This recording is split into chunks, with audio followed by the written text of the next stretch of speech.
Ketika membahas tentang para penjelajah hebat, nama-nama terkenal seperti Marco Polo, Ibnu Battuta, Elias Celebi, dan Christopher Columbus seringkali muncul dalam benak kita. Namun, tidak banyak yang menyadari adanya seorang penjelajah lain yang memiliki pengaruh besar dan menyimpan kisah perjalanan yang luar biasa dalam catatan sejarah. Penjelajah ini, meskipun kurang dikenal, telah meninggalkan jejak yang signifikan dalam dunia eksplorasi dan pengetahuan geografis. Ia adalah seorang penjelajah yang berasal dari negeri tirai bambu, Cina. Namanya adalah Zheng He atau di Indonesia lebih akrab dengan Laksamana Cheng Ho. Zheng He atau Cheng Ho adalah seorang muslim yang berasal dari Cina.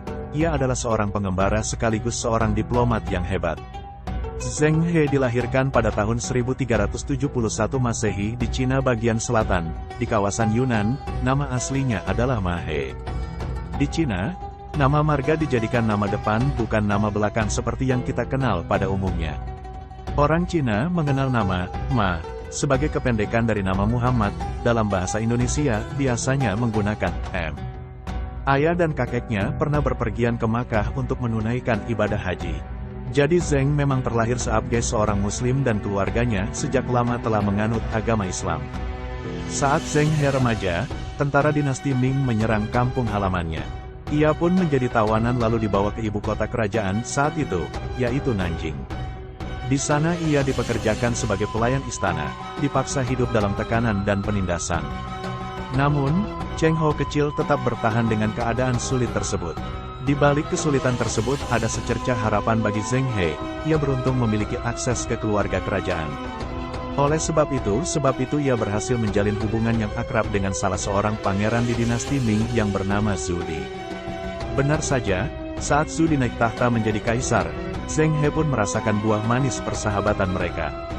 Status sosial Zheng He melonjak drastis. Dari pelayanan rendahan ia dipercaya menjadi pejabat tinggi pemerintah.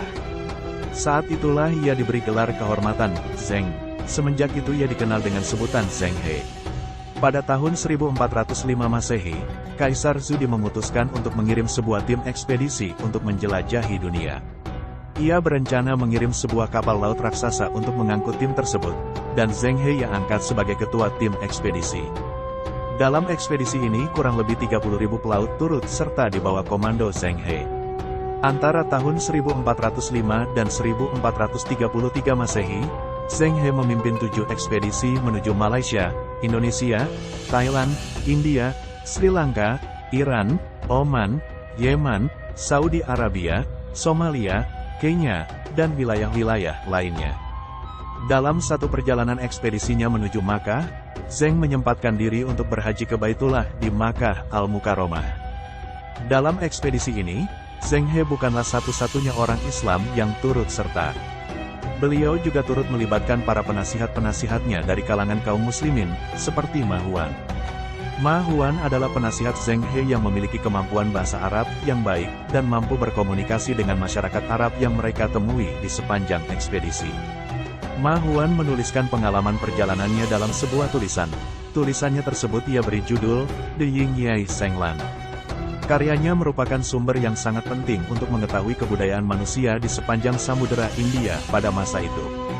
Panjang kapal yang digunakan Zheng He lebih dari 400 kaki, berkali-kali lipat lebih besar dibanding kapal yang digunakan Columbus untuk mengarungi Samudra Atlantik. Dengan kapal yang sebesar itu, ratusan tahun orang-orang berpikir bahwa ukuran kapal tersebut hanya dibesar-besarkan. Namun bukti arkeologi dari galangan kapal di sungai yang setempat kapal tersebut dibuat membuktikan bahwa kapal-kapal itu sebenarnya lebih besar dari lapangan sepak bola modern. Kepentingan ekonomi dan politik bukanlah semata-mata menjadi tujuan dari ekspedisi yang dipimpin oleh Zheng He ini.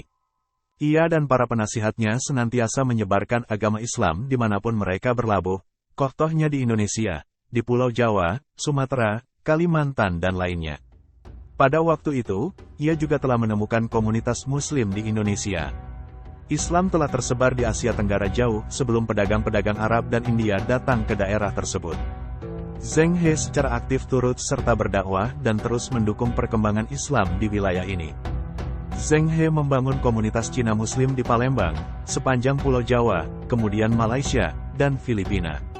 Komunitas-komunitas ini sengaja dibuat untuk memudahkan organisasi dakwah dalam menyebarkan Islam kepada masyarakat setempat. Mereka juga melakukan kegiatan-kegiatan yang sifatnya persuasif dengan membangun masjid-masjid dan menggalang kegiatan sosial untuk melayani kebutuhan masyarakat setempat. Setelah wafatnya Zheng He di tahun 1433 Masehi, orang-orang Cina Muslim setelahnya tetap giat menyebarkan dakwah Islam di Asia Tenggara. Bahkan pedagang Cina Muslim di Asia Tenggara didorong untuk menikahi dan berasimilasi dengan penduduk di pulau-pulau dan semenanjung Malaysia. Pendekatan ini sangat efektif untuk mengajak penduduk pribumi memeluk Islam.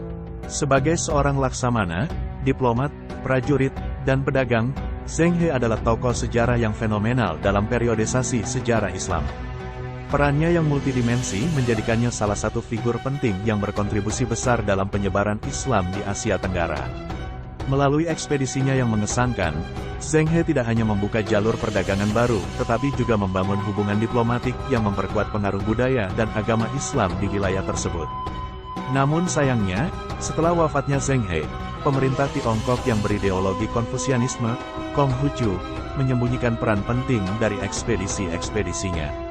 Selama beratus-ratus tahun, prestasi dan kontribusinya banyak dilupakan atau diabaikan di negaranya sendiri.